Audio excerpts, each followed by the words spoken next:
मैं तेरे दर को छोड़ जाऊंगी, मैं तेरे दर को छोड़ जाऊंगी, लौट कर फिर कभी ना आऊंगी। तेरे गहनों का शौक किसको है, तेरे गहनों का शौक किसको है, तेरे गहने उतार जाऊंगी, मैं तेरे दर को छोड़ जाऊंगी। सब्र की हर किताब मेरी है, सब्र की हर किताब मेरी है, हर सबक पढ़ के मैं दिखाऊंगी, मैं तेरे दर को छोड़ जाऊंगी। मेरी कीमत नहीं तेरे घर में, मेरी कीमत नहीं तेरे घर में, क्यों मैं कीमत तुझे बताऊंगी, मैं तेरे दर को छोड़ जाऊंगी। और पराकाष्ठा देखिएगा। मैं खुले आसमां में रह लूंगी, मैं खुले आसमां में रह लूंगी, मैं तुझे मर के भी दिखाऊंगी। और इश्क करते हैं हम अदा कैसे, मक्ते का शेर देखिएगा कि इश्क करते हैं हम अदा कैसे, मैं तुझे करके अब दिखाऊंगी, मैं तेरे दर को छोड़ जाऊंगी, लौट के फिर कभी ना आऊंगी। बहुत कसक है मैडम। जय हिंद दोस्तों, एक बार फिर आप लोगों का स्वागत है आपके अपने चैनल कविवाणी पर। दोस्तों, ये आपाधापी भरी जिंदगी में, भागदौड़ भरी जिंदगी में हम इतने मसरूफ हो जाते हैं कि हम स्वयं से बात करना भी भूल जाते हैं। और फिर एक समय ऐसा आता है जो जिंदगी के हम ऐसे मोड़ पे पहुंच जाते हैं जहां चारों तरफ अंधेरा ही अंधेरा दिखाई देता है। ऐसा लगता है कि आगे अब कोई रास्ता ही नहीं बचा हुआ है। आज हमारे स्टूडियो में एक ऐसी ही शख्सियत मौजूद है जिन्होंने इस अंधेरे को महसूस किया है, इस अंधेरे को जिया है और फिर इस अंधेरे में अपनी कलम की लौ से एक ऐसी रोशनी प्रज्वलित की है, उस रोशनी की लौ को एक किताब का रूप दिया है जो हर एक जनमानस के जीवन में एक नया उजास ला सकता है। जी हाँ दोस्तों, मैं बात कर रहा हूँ हमारे मेहमान पूर्णिमा जायसवाल जी का, जिन्हें अदब की दुनिया में आदा के नाम से अपन जानते हैं। मैडम, आपका बहुत बहुत स्वागत है। बहुत बहुत बधाई आपको जो मंजुल प्रकाशन से आपकी पुस्तक ये खुदकुशी से ठीक पहले प्रकाशित हुई है। साधुवाद, शुभकामनाएं। और मैडम, हम चाहते हैं कि हमारे दर्शक इस पुस्तक के बारे में आप ही से थोड़ा इसके बारे में जानकारी प्राप्त कर लें। कविवाणी के दर्शकों को मेरा बहुत बहुत प्रणाम, नमस्कार। और आज ऐसा संयोग हुआ है कि हम दोबारा मिल रहे हैं और इस बीच मेरी एक और पुस्तक आ गई है जिसका नाम है खुदकुशी से ठीक पहले, जिसे मंजुल प्रकाशन ने प्रकाशित किया है। आप इसे अमेज़न पर भी खरीद सकते हैं। पिछली बार जब हम मिले थे तब मैं एक पुस्तक संग अदा के गाता चल, इसके विषय में हमने बात की थी। वो भी एक गजल संग्रह था और यह भी एक गजल संग्रह ही है। तो साहित्य प्रेमियों के लिए ये एक तरह का उपहार होगा। जो गजल को प्रेम करते हैं पढ़ें और मुझे जरूर बताएं कि आपको ये पुस्तक कैसी लगती है। मैडम, ये खुदकुशी से ठीक पहले अमूमन ऐसा नाम सुना नहीं जाता है, लेकिन आपने ऐसा शीर्षक क्या सोच के रखा? जो भी मुझे ये पुस्तक मेरी देखता है तो उसे बड़ा ऐसा आश्चर्य से वो इस शीर्षक को देखता है। पर ये शीर्षक मैंने खुद ने नहीं रखा, ये मुझसे रखवाया गया था। मैं अभी जोधपुर नहीं रहती हूँ, मैं कोटा रहती हूँ। अपने बच्चों को लेकर मैं कोटा कोचिंग करवाने के लिए लेकर गई, और जिस दिन मैंने अपने बेटे का एडमिशन करवाया उसी दिन एक लड़की ने वहां पर खुदकुशी की थी। और कोटा में बहुत सारे बच्चे इस तरह का कार्य कर रहे हैं जो कि प्रेशर में आकर वो लोग खुदकुशी जैसा गलत कदम उठाते हैं। उस दिन मैं बड़ी व्यथित हुई, और फिर जब उसके बारे में समाचार पढ़ा कि उस बच्ची के बहुत अच्छे मार्क्स आए थे, बस जरा से नंबर थोड़े से उसके जो दोस्त से कम आए थे, बस उस वजह से उसने खुदकुशी कर ली, जबकि वो खुद एक बहुत अच्छी जगह पे स्टैंड कर रही थी। तो ये घटना मुझे अंदर तक, हृदय तक स्पर्श कर गई। तब मैंने ये पुस्तक लिखी, और ये एक तरह का, वाकई आपने जैसा कहा कि ये एक दिया है, और मैंने कोशिश यही की है कि इस पुस्तक का मुख्य शेर भी यही है कि खुदकुशी से ठीक पहले गर पढ़ा होता मुझे, खुदकुशी से ठीक पहले गर पढ़ा होता मुझे, जिंदगी से फिर न कहता अब कोई साया नहीं। तो यहाँ मुझे सिर्फ ये किताब नहीं है, यहाँ मुझे कोई भी यूट्यूब का कोई वीडियो, गीता का कोई श्लोक, रामायण की कोई चौपाई, या किसी अपने दोस्त का साथ, अगर किसी के पास में कोई ढंग का दोस्त होता है जिससे वो अपनी दिल की बात कर ले, तो वह खुदकुशी जैसा कदम कभी नहीं उठाएगा। इसलिए एक दर्शकों को एक सलाह है कि अपने पास एक दोस्त जरूर बना के रखें। अगर आपके पास में एक दोस्त है जिससे आप अपने सुख दुख, अपने मन की बात कह सकते हैं, तो जीवन में बहुत सारे ऐसे पल आते हैं जहां से वह आपको उजाले के रूप में बाहर निकाल देता है। बिल्कुल। तो इसलिए मैंने इसका नाम रखा खुदकुशी से ठीक पहले। और जो कवि का एक मौलिक धर्म है मैडम, उसको आप निर्वहन कर रहे हैं, क्योंकि समाज की व्यथा उसको अगर कागज तक, पन्नों तक, किताबों तक अगर उतार रहे हैं तो ये एक बहुत बड़ी बात है, और कवि का मूल धर्म भी यही है। इस विषय वस्तु को प्रस्तुत करने के लिए आपने गजल विधा ही क्यों चुना? खुदकुशी से ठीक पहले एक गजल संग्रह है, और इसमें 72 गजलें हैं। जब मनुष्य के चारों तरफ अंधेरा ही अंधेरा छा जाता है, तब ऐसे में वो क्या करे। तो चूंकि मेरी पहले भी एक पुस्तक आ चुकी है, संग अदा के गाता चल, वो गजल संग्रह ही था, तो गजल विधा मुझे आसान लगती है, अपने आप को अभिव्यक्त करने के लिए मुझे ये माध्यम ठीक लगा, तो इसलिए मैंने गजल विधा चुनी। तो मैडम जो ये जो 72 गजलों का जो संग्रह है, तो सभी जो गजलें हैं क्रम में ही हैं या कैसे रखा गया है, थोड़ा इसके बारे में? ये बहुत अच्छा प्रश्न किया, और एक साहित्यकार होने के नाते, और आप स्वयं भी एक साहित्यकार हैं, मैं आपको बताऊं कि ये साधारण गजल संग्रह नहीं है। जिस तरह से मैं बाकी लोगों का भी पढ़ती रहती हूँ गजल संग्रह, तो वहां पर ये होता है कि एक गजल जो होती है वो गुलदस्ते के समान होती है ना। तो गुलदस्ते में क्या होता है कि अलग अलग तरह के फूल लगे होते हैं, है ना। गजल जो होती है वो 5 शेर मिनिमम होते हैं, 7 शेर मिनिमम होते हैं, तो उसमें काफिया सबका अलग अलग होता है, और रदीफ एकदम सेम आ रही होती है ना। तो उसमें वो लोग हर भाव के गजल के हर शेर जो होते हैं वो अलग अलग भाव के होते हैं। किंतु मेरी गजल संग्रह, ये जो खुदकुशी से ठीक पहले है, इसमें अलग अलग तरह के फूल नहीं है। तो मेरी गजलें कैसी हैं?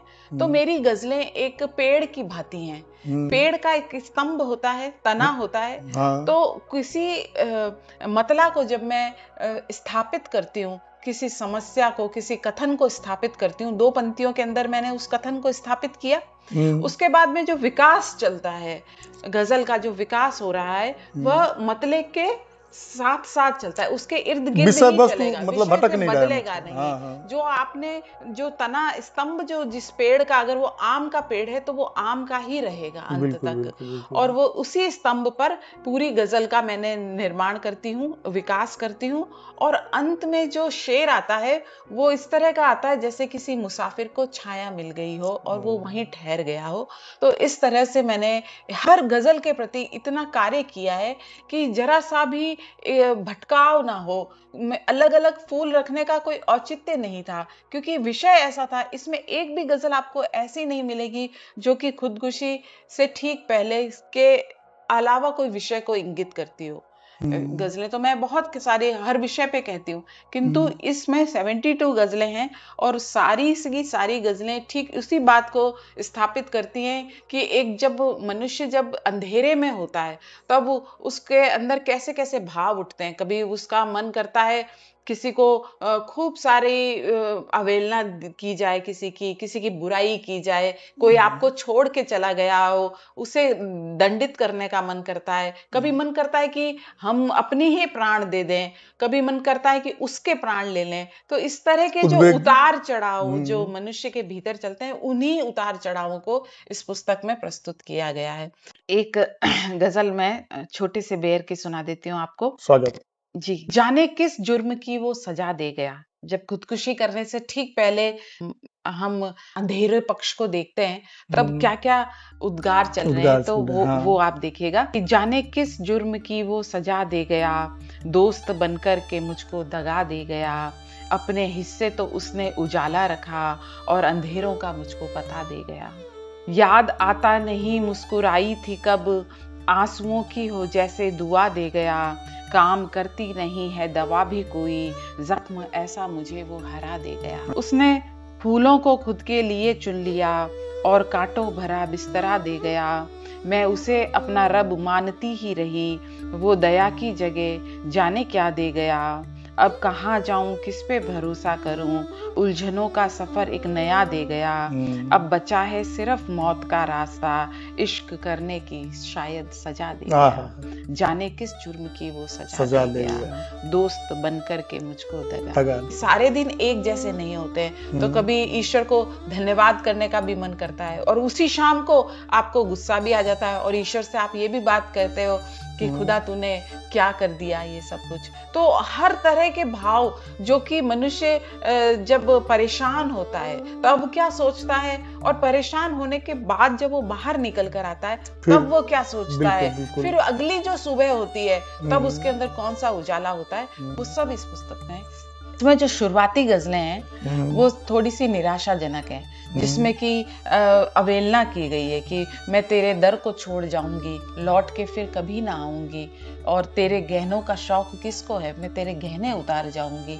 तो इस तरह से वो हर तरीके से अपने आप को निम्नतर निम्नतर निम्नतर करती जा रही है। इस पुस्तक पर एक लड़की की फोटो बनी हुई है, तो और एक लड़की ने ही अपनी संवेदनाओं को इसमें अभिव्यक्त किया है।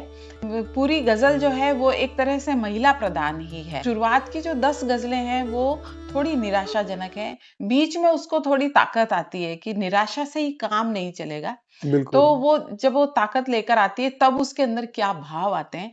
तो मध्यम जो गजलें हैं वो उस तरह की हैं, उसमें वो शुक्रिया भी करती है, उसमें वो उजाला भी मांगती है, ईश्वर से बात करती है और अपने दोस्तों से बात करती है, तो प्रेमी है उससे बात करती है।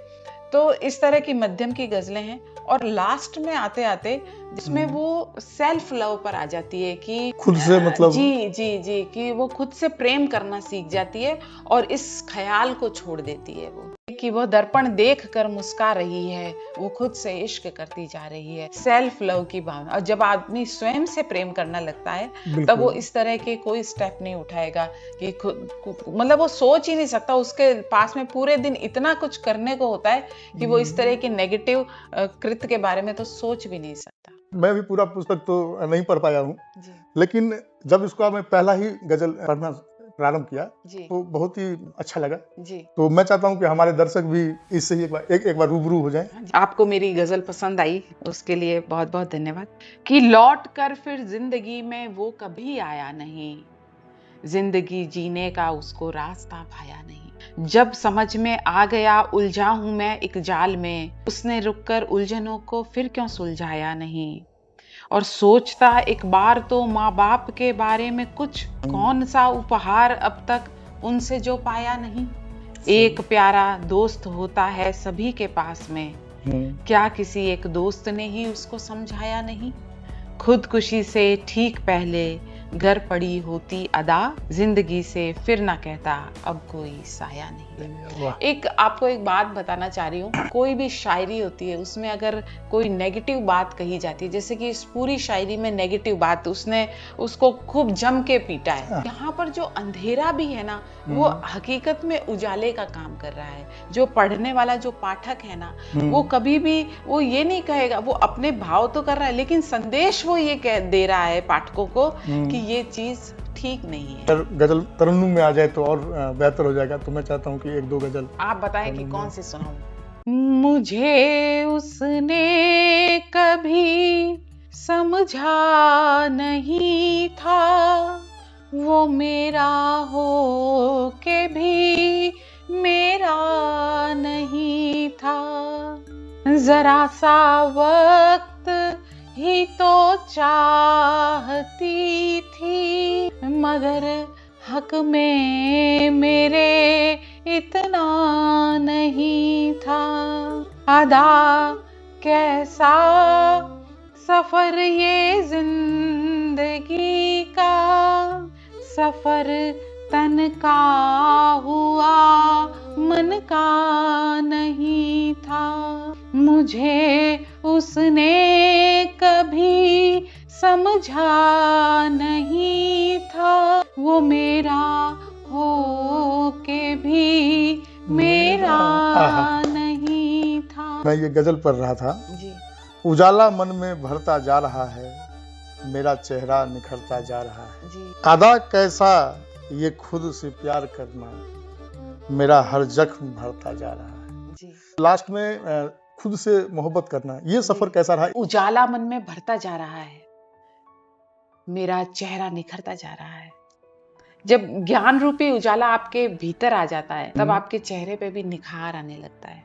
उजाला मन में भरता जा रहा है, मेरा चेहरा निखरता जा रहा है, और जलाया दीप तो खुद की ही खातिर, लिखना तो मैंने स्वयं के खातिर ही शुरू किया था।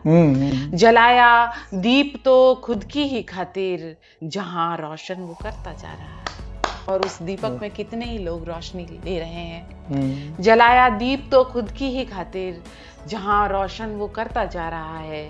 उजाला मन में भरता जा रहा है, मेरा चेहरा निखरता जा रहा है, और किसी का इस तरह खामोश रहना मुझे बेचैन करता जा रहा है। और जरा तुम सब्र से अब काम लेना कि अब पर्दा उतरता जा रहा है, हमें अब कुछ ना कुछ करना ही होगा, समय यूं ही गुजरता जा रहा है। उजाला मन में भरता जा रहा है, मेरा चेहरा निखरता जा रहा है, और अदा कैसा ये खुद से प्यार करना, मेरा हर जख्म भरता जा रहा है।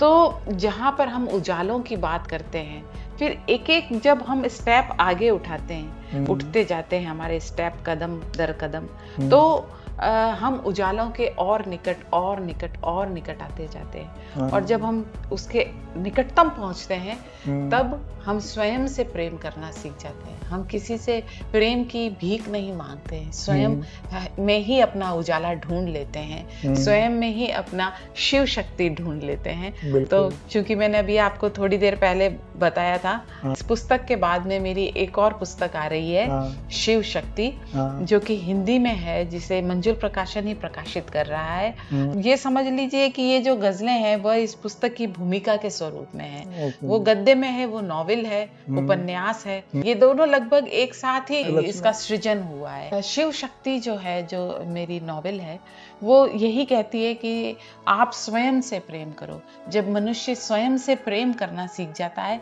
तब उसके भीतर बैठा शिव और शक्ति आपस में बैलेंस में आ जाते हैं और एकत्व को प्राप्त कर लेते हैं। तो ये उस अप्पा दीपा भव, अपना प्रकाश स्वयं बनो, अपने से प्रेम करो तो दुनिया भी तुमको प्रेम करने लगेगी। इस मनोभाव के साथ में मैंने इस पुस्तक को सृजित किया है। मैडम, इस पुस्तक के कुछ और गजलें? एक गजल देखिएगा, छोटी बहर की गजल है कि कह देने से कब होता है, कह देने से कब होता है, चुप रहने से सब होता है। अच्छा, वाह, गहरी बात जी। कह देने से कब होता है, चुप रहने से सब होता है, जो होता है चुप रहने से, वो शब्दों से कब होता है। बिल्कुल। बोल बोल कर समय गंवाते, सही समय पर सब होता है। बोल बोल कर समय गंवाते, सही समय पर सब होता है। कह देने से कब होता है, चुप रहने से सब होता है। चुप होकर भीतर को समझा, चुप होकर भीतर को समझा, कोई बुद्धा तब होता है। और चुप रहना कोई हार नहीं है, चुप होना कोई हार नहीं है। हर चुप्पी में रब होता है। वाह वाह वाह। चुप होना कोई हार नहीं है, हर चुप्पी में रब होता है। और तुम तो यह भी कह दोगे कि ऐसा थोड़े रब होता है। चुप होकर एक बार देखना, ये एहसास गजब होता है। ये एहसास गजब होता है। कह देने से कब होता है, चुप रहने से सब होता है। और इस गजल संग्रह की जो अंतिम गजल है वो मैं आपके समक्ष रखती हूँ और इस कार्यक्रम का समापन करते हैं अपन। बात अपनी फिर अधूरी रह गई, क्योंकि अभी आप अगला पॉडकास्ट मेरे साथ और करेंगे। बिल्कुल, मैं तो चाहूंगा मैडम, ये तो संजोग है जो आप आज जोधपुर में आ गई जी, और हमारा सौभाग्य है, हमारे कविवानी के लिए सौभाग्य है। जी जी। तो बात अपनी फिर अधूरी रह गई, चांद से थोड़ी सी दूरी रह गई। और एक सुबह की रोशनी की आस में, एक सुबह की रोशनी की आस में काटने को रात पूरी रह गई। बात अपनी फिर अधूरी रह गई, चांद से थोड़ी सी दूरी रह गई। और वो अभी कुछ और दिन जीता मगर, वो अभी कुछ और दिन जीता मगर, धड़कने दिल की जरूरी रह गई। बात अपनी फिर अधूरी रह गई, चांद से थोड़ी सी दूरी रह गई। और इस सफर में काश होता पुल कोई, इस सफर में काश होता पुल कोई, साहिलों के बीच दूरी रह गई। बात अपनी फिर अधूरी रह गई, चांद से थोड़ी सी दूरी रह गई।